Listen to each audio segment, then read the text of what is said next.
Well then.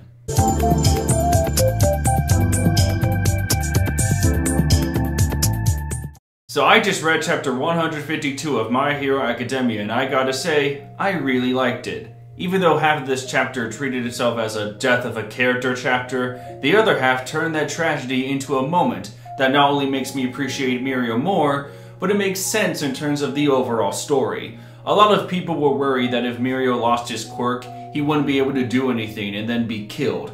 After all, Chisaki and his minion are still conscious, and their abilities are devastating, so these past few chapters pretty much existed for this climax in Mirio's character arc. The chapter begins with the author teasing us with a possible saving grace as Chisaki's minion hesitates to fire a special bullet at Mirio.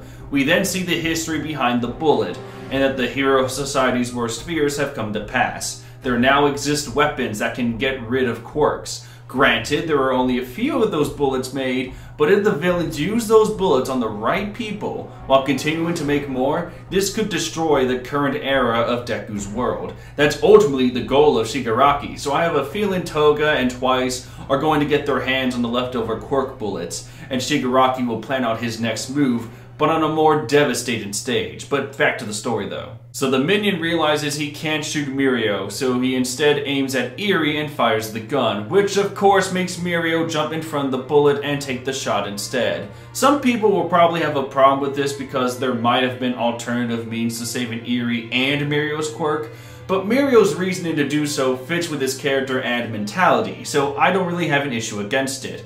I'm really happy that the story stayed in the realm of realistic proportions and didn't pull some miraculous cop-out. If this fight, and arc for that matter, didn't have consequences, then it wouldn't nearly be as good.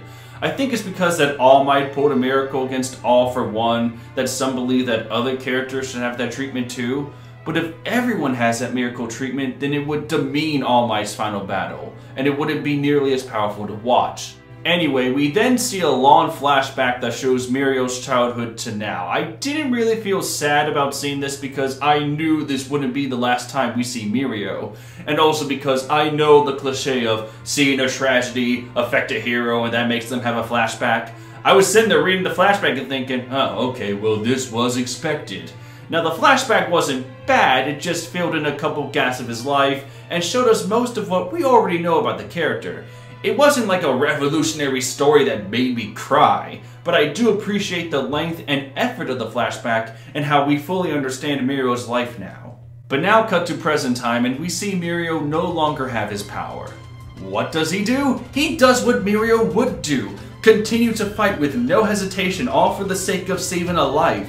Remember, this was the man originally in consideration to be the next holder of One for All. It wouldn't make sense if the next All Might lost his power in the middle of a fight and then stopped to think about how his life was ruined. Hell no, like a true hero, Mirio predicts and understands the situation and continues to fight Chisaki against all odds. That's what made me appreciate the character more. That's what made me like this chapter. He was truly uncorruptible and proved in this chapter why he could have been the next symbol of peace. I also like how in the panel he's still standing strong even after being wounded. That's a really good symbolic pose right there. And of course, when it looks like all is lost, Deku literally smashes his way in to have his fight. Can Deku defeat Chisaki? Will he have help from a hero or even a villain? We can only find out next chapter.